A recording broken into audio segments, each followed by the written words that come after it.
QuickBooks Online 2021. How do bank feeds fit into my accounting system? Let's get into it with Intuit. This is QuickBooks Online 2021. Here we are in our QuickBooks Online bank feed test file. Before we set up the bank feeds, we want to consider what the role of the bank feeds will be in our accounting system. This being a very important step because the bank feeds will play a different role depending on the type of accounting system we have in place. This can be counterintuitive when we think about bank feeds or we hear bank feeds talked about, or even QuickBooks in general talked about. The name of QuickBooks would indicate that the QuickBooks are going to make the bookkeeping very quick. And then, of course, the bank feeds are supposed to be set up and are advertised as if you're going to just connect to the bank. That'll feed everything into the QuickBooks system, and that'll just generate your reports automatically. That's not necessarily the case. It's going to take some work to set up the bank feeds, especially for the first bank feeds that you're going to be setting up, meaning how far back do you need the data to be entering into the bank feeds. And then even from that point forward, it depends on what type of bookkeeping system you will have as to what role the bank feeds will take. You want to carefully consider this before connecting the bank feeds so that you know this from the start. If you don't do that, what will happen is you may just enter a whole bunch of data from the bank into the system, but not know how to properly allocate it. And you could be quite overwhelmed if that's the case. So you want to have a basic idea of what your accounting system is going to be, then how do the bank feeds fit into it, then connect to the bank feeds and figure out where your starting point will be, where's going to be the baseline point, meaning what date are you going to need to start entering data into the bank or from the bank into the system, and then how is that data going to act within your accounting system. To consider this further, let's go on to the QuickBooks Desktop version. You don't need the desktop version to follow along, but the desktop version has this flow chart. So we just want to consider the flow chart because that's our accounting cycles. And then we want to consider how bank feeds might fit into our accounting cycle for different types of companies that we may have. When you're thinking about bank feeds in general, you're thinking about data from the bank flowing into your QuickBooks system. You're basically thinking about a bank statement. That's what the bank has. They basically have a bank statement which basically has your cash transactions, of course, and that would include deposits, increase to your checking account, and then checks or withdrawals. Those might be electronic, or they might be cash deposits, or they might be checks that are coming out, or there may be electronic transfers out of the bank account. But in essence, that's all the bank has. They have the increases, they have the decreases. Now, obviously, cash is involved in every cycle that we have in our accounting system. Not every financial transaction involves cash if we have like an accrual system of some way or shape or form, but cash is going to be involved in every cycle, like the purchasing cycle, the sales cycle, the employee or payroll cycle, and therefore, if we can get the cash right, then we have things going, that's a pretty big component. Cash is like the lifeblood of the company. It's involved in every cycle that we have with regards to the accounting system. So let's go into our flowchart over here and let's consider the system that would be most easy to rely entirely on or as much as possible on the bank feeds. And then we'll add levels of complexity as we go through this thought process. So what would be the easiest business to use to just basically try to rely on bank feeds to be as close to what would probably be advertised as bank feeds as possible, meaning connect to the bank, add it to QuickBooks, and then it just magically makes your financial statements for you as you connect to the bank. What would be closest to that scenario as possible?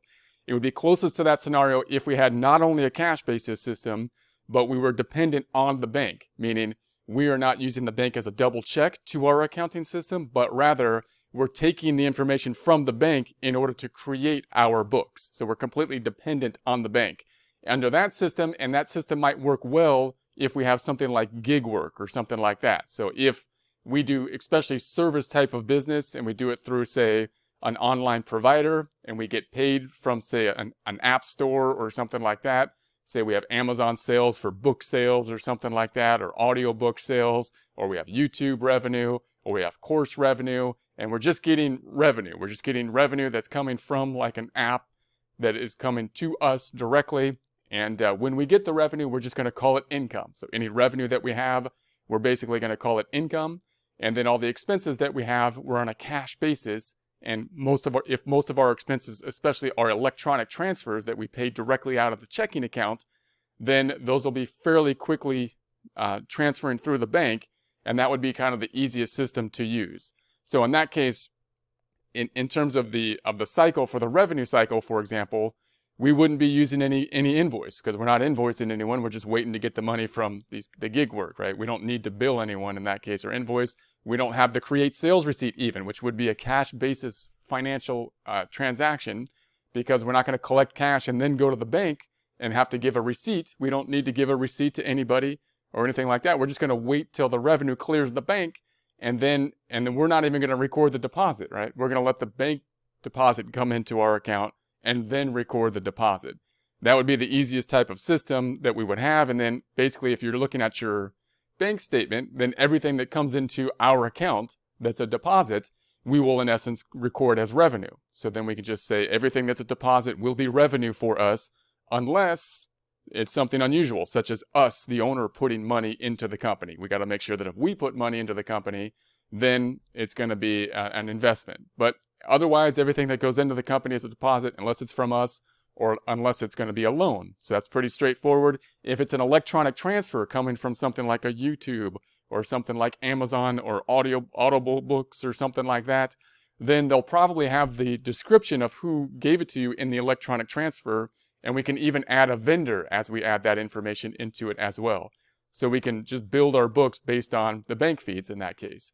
And then on the expense side of things, if we try to make all of our transactions basically electronic transfers, then once again, we might just wait until the transactions clear the bank. Once they clear the bank, then we record them from the bank feeds. And if they're electronic transfers, we may even have the vendor information helping us to then assign the correct account, like the utility expense, the phone expense, and whatnot, and possibly make a vendor. So the deposits, we need customers, and then on the decreases, we'd have vendors. So that would be the easiest kind of system to use. We're just building our books on the bank.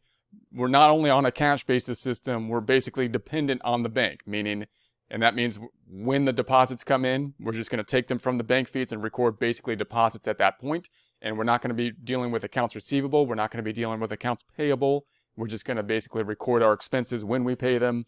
And that would be basically the easiest system to use. And under that system, then the bank reconciliation is still necessary, but not as important.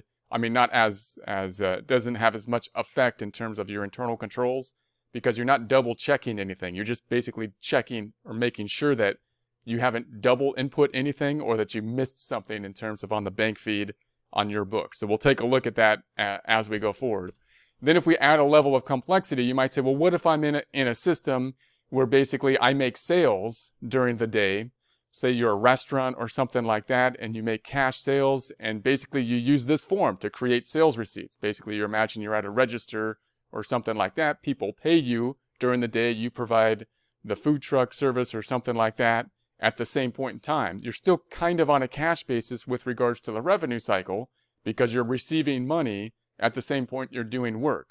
But if you're recording a sales receipt here into the system, that sales receipt's going to be increasing the basically cash that you're going to receive, and the other side's going to go to sales at the point you made the sale, not the point in time that it hit the bank, not the point in time that it cleared the bank.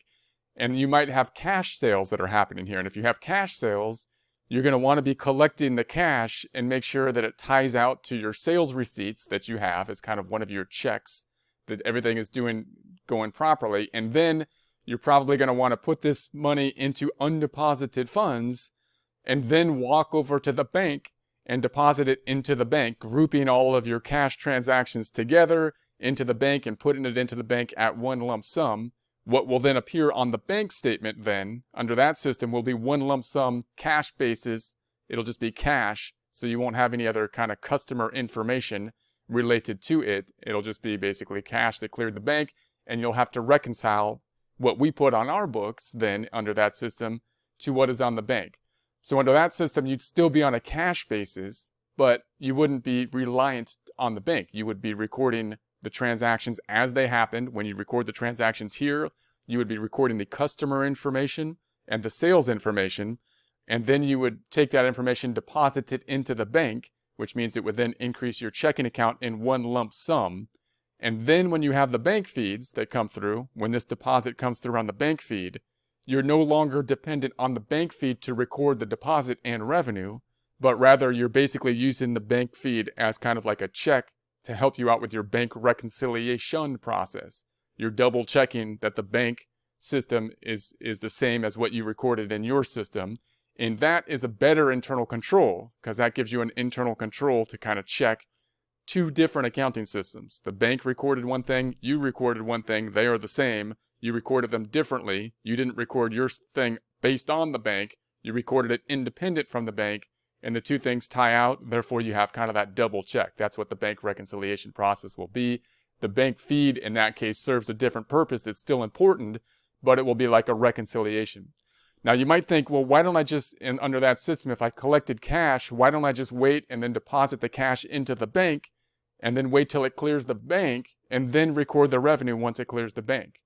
You can do that, but then you lose a couple internal controls. You lose the internal control of checking your sales receipts to the cash deposits, and then the internal control of checking your deposit to the bank deposit. And if you just record, say, this deposit here, and it consisted of a bunch of different customers that put money in, you won't know who the customers will. You won't be able to track it by customer. It'll just be a deposit, and you'll just have no customer information for it, which might be fine. You might not need the customer information, but that's just, the pros and cons of using that system. So you lose some internal control, you lose some ability to sort your revenue by customer and have the customer information if you go to that system and you're like a food truck type of system or something like that. And then if you add another level of complexity, at least on the revenue side, you might say, well, what if I'm in a system where I have to bill the clients, like a bookkeeper or a lawyer or a landscaper or something like that, where I do the work, possibly I count my hours that I used when I did the work, or I bill in some other way, or I count the hours of my employees, and then periodically I send an invoice out. The invoice then increase in accounts receivable, the other side go into revenue, and I have to then track the payments to make sure that they pay me at some later time. Then I would receive the payment, and then I would record the deposit. Well, in that case, now you're on an accrual system because you're using accounts receivable under that case. So accounts receivable, this transaction right here, when people owe you money, has nothing to do with cash. And then you're going to get cash at a later point in time.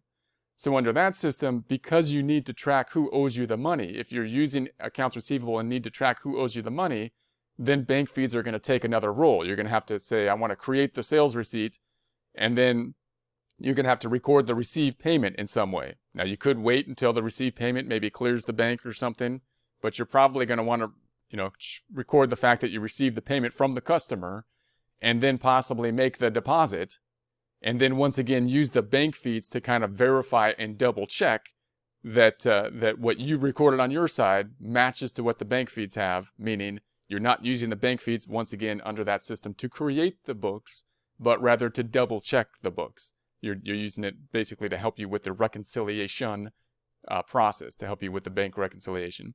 So those are kind of you could do the same thing on the payable side, but the payable side, like if you're using accounts payable, like you're entering the bills, accounts payable goes up, then once again you're doing an accrual type of transaction here. So when you're using an accrual type of transaction, the bank feeds it's gonna complicate things. You're not just building your books based on the bank feeds.